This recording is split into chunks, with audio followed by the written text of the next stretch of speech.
Hey guys, welcome back to my YouTube channel. Today we are talking about what women should or should not be expected to bring to the table. This is a highly debated topic on YouTube and on TikTok and most social media platforms. There's a lot of women right now saying that they don't need to bring anything to the table, that they are the table. While men, on the other hand, are expected to bring a laundry list of items. Men are expected to really have their stuff together, right? They're expected to be attractive. They're expected to be a certain height, a certain size. They're expected to earn a certain amount of income. And unfortunately, a lot of these expectations are outside of the average. So that has men really feeling a certain way about it, and a lot of men left out of the dating world. And a lot of these men are turning around and saying, look, if I bring all these things to the table, these are the expectations, even though they're so high. If I'm able to meet those expectations, then what am I getting out of it in return? Because I have done this and sacrificed in order to obtain these things. And women, specifically women that don't really bring that much into a relationship, they typically react very negatively to this question. But what I want to do next is watch a video of a man that is actually in support of a woman bringing nothing to the table other than herself. Now, I've seen part of this, but not the entire video. So let's play it and we'll take it from there. When men are like, well, what do I get in return for paying for dinner? Baby boy, you get to be in her presence. If you want things, go date a man. You need to be dating a man. The problem with a lot of straight guys is they don't like women. I'm not attracted to women, but I think I like women more than a lot of these guys. There have been wars fought over women. There's countries where a man can't even be in the same room with a woman who he isn't related to. That's how powerful and strong and desirable and valuable femininity and womanhood is. And men in the West are like, well, what am I getting in return for holding the door open for you? You get to be around her. You do things for her to convince her that you're a protector, a provider, you're safe, and she spends time with you. And in return, you get to be around her. You want a provider? Date men. I can give you a lot of advice on that if you need that. You shouldn't be dating women. If you want things in return, if simply being around her isn't enough for you, you're dating the wrong woman or the wrong gender. That's it. This is ridiculous. Okay, so first of all, men don't really want things. Like, they don't want the dinner to be paid for by the woman. They typically don't want the same things that they're providing back at them. But they do still want reciprocity. And what that could look like is a woman putting in effort and energy. It could look like her texting him back within a reasonable amount of time. It could look like her just continuing the conversation and not just ending it with an LOL or a ha ha ha or a K. It could look like her remembering a specific detail that he told her and her bringing it up later on. It could look like her giving him some sort of touch, whether it's a touch on the arm, holding hands, giving him a kiss. It could look like her giving him an affirmation, like giving him a compliment. It could look like her being thankful and showing him, telling him that he is appreciated and what he's done is appreciated. So the fact that men are asking for some of this reciprocity and effort, which is literally no financial cost, it is not him proving that he dislikes women. It's actually quite the opposite. He likes women. He wants to have this energy from her. And it's actually very disappointing when he doesn't get it, when he's put an effort into a date. And as far as this man talking about how there's been wars fought over women, what is the point in that message?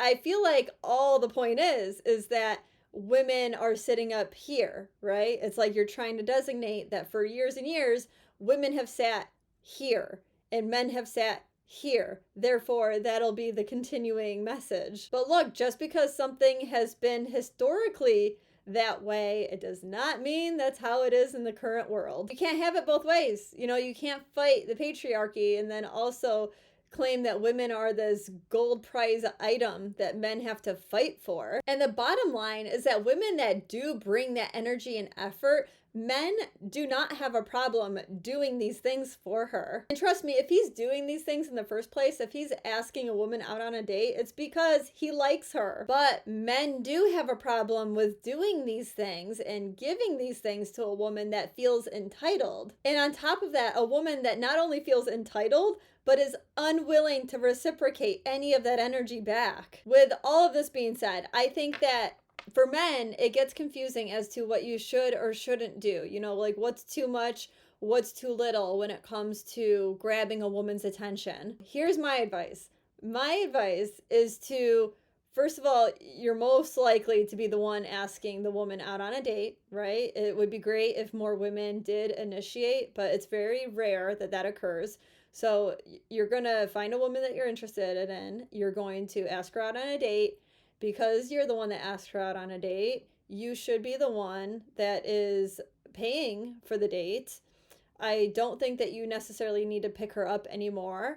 I think that you could meet at one location. I think that it should be a pretty simple date, whether it's coffee, drinks, a walk, some sort of low cost, easy, casual meetup so that you can just meet in person for the first time without having a huge investment. Now, I think that what this does is it filters out a lot of women that do feel entitled to have a big first date, you know, whether that's like a huge high cost dinner or anything else that is just extremely extravagant. I think it weeds them out. Like, those types of women are going to say no to your proposed coffee date. Now, in the next phase, you're going on that date, right? And what you should see is some amount of effort back from her as far as in the conversation of that date. It's pretty intuitive, you know, like you know when somebody is into the conversation and they're into you and they're putting forth that effort.